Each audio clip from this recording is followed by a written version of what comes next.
Have you ever wondered why some of the most powerful individuals in history spent long periods in isolation?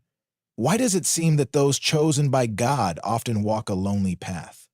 It's a mystery that stretches back through time, one that C.H. Spurgeon, the great preacher, shed light on. In today's video, we're diving deep into why the chosen ones often find themselves away from the crowds, why solitude is essential for spiritual growth, and how it shapes them into the leaders they are called to become. But here's the twist.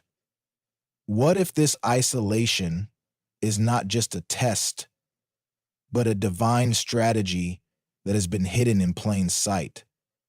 Stick around, because by the end of this video, you'll understand why solitude is not something to fear, but something to embrace.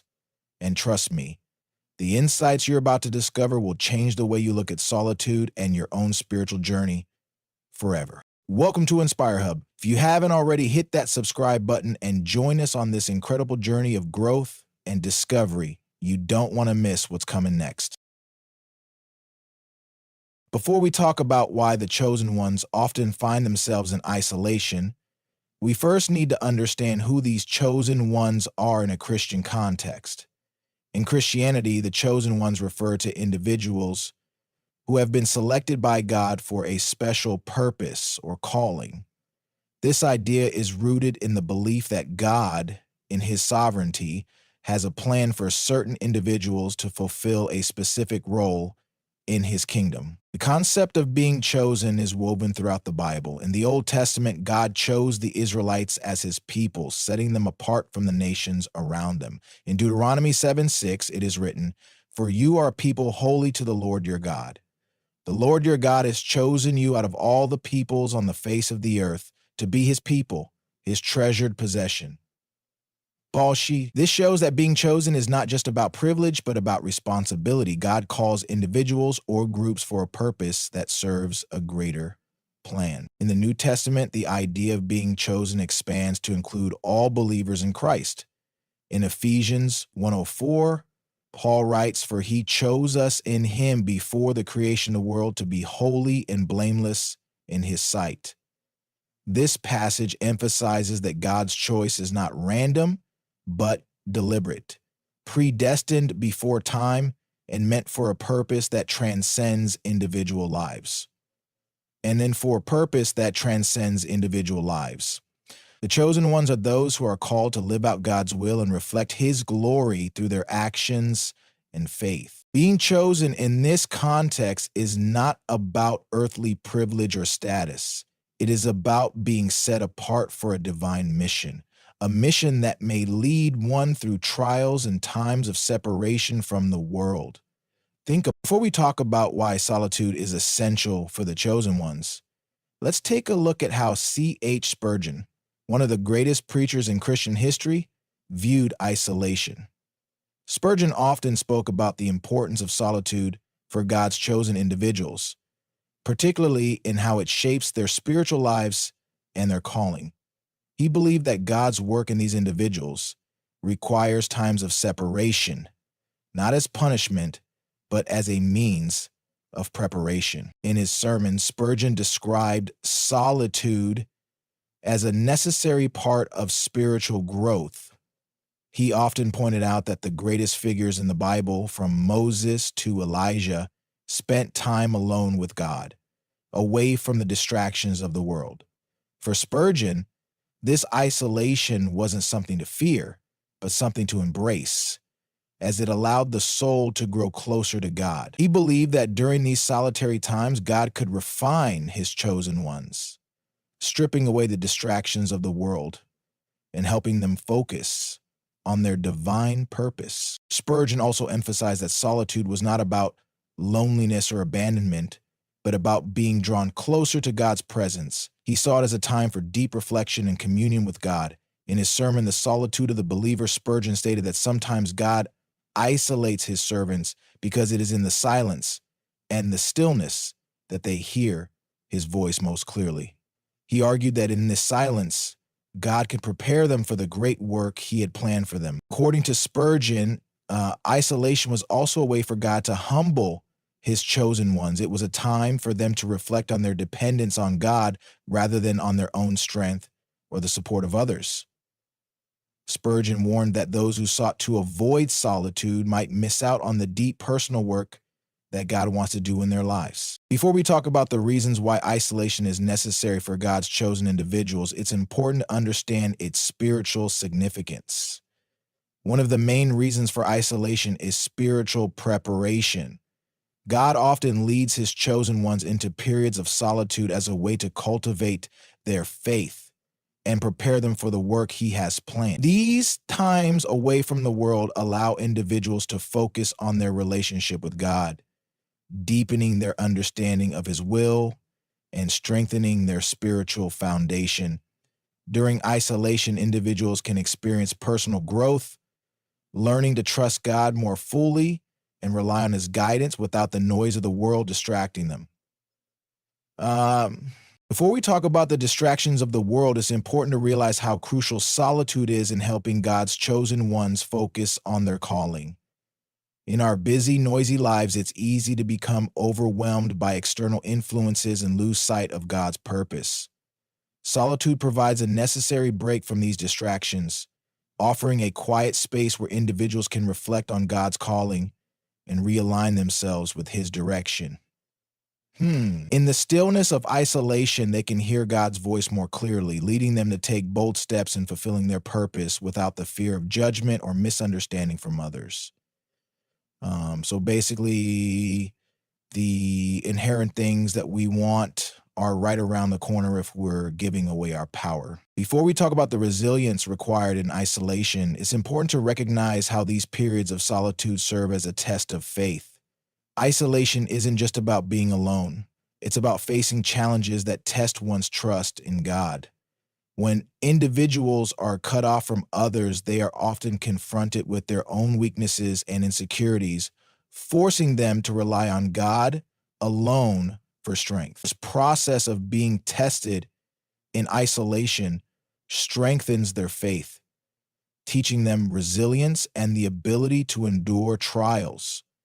It's during these testing times that God refines their character, preparing them for greater challenges ahead. Before we talk about the biblical figures who experience isolation, it's important to understand that they weren't just solitary for the sake of being alone. For each of these individuals, their time in isolation was part of God's plan to prepare them for a significant role. Take Moses, for example. Before he led the Israelites out of Egypt, he spent 40 years in the wilderness. During this time, he was in complete isolation, far from the people he would eventually lead. This period was not only a time for physical preparation, but also a time for spiritual refining. God used that isolation to humble Moses, shape his character, and prepare him for the great leadership task ahead. Spurgeon would often refer to Moses as an example of how God uses solitude to mold his chosen ones into the leaders they are meant to be. Before we talk about the prophet Elijah, consider how his experience of isolation also speaks to Spurgeon's teachings. Elijah spent significant time alone in the wilderness, particularly after his confrontation with the prophets of Baal. He ran into the desert, feeling defeated and abandoned. Yet it was during this time of solitude that God spoke to him in a still, small voice. 1 Kings verse 19:12. Spurgeon often highlighted this moment to demonstrate how isolation can lead to a deeper intimacy with God. In these quiet, solitary moments, God reveals himself in ways that may not be possible in the busy, noisy world. Just like Elijah, God uses isolation to strengthen his chosen ones and guide them through difficult moments. Before we talk about the Apostle Paul, we see another powerful example of isolation in his life. After his dramatic conversion on the road to Damascus, Paul spent 3 years in Arabia, Galatians 1:17. This time in isolation was essential for his spiritual preparation. It allowed him to reflect on his past, deepen his relationship with God, and receive further revelations about his mission to spread the gospel. Spurgeon often spoke of how Paul's time alone was a period of training that prepared him for the great work he would later accomplish. Like Moses and Elijah, Paul's isolation was not about abandonment, but about being refined and made ready for God's calling. Before we talk about the benefits of embracing isolation, we must first understand how solitude can deepen our relationship with God. In the quiet moments away from the distractions of life, individuals can connect with God on a more personal level. When the noise of the world fades, it's easier to hear God's voice and experience his presence in a way that might not be possible in the busyness of everyday life. Spurgeon often noted solitude provides an opportunity to be fully immersed in God's love and grace. It's in these sacred, quiet times that the chosen ones can grow closer to God, understanding his heart and purpose for their lives.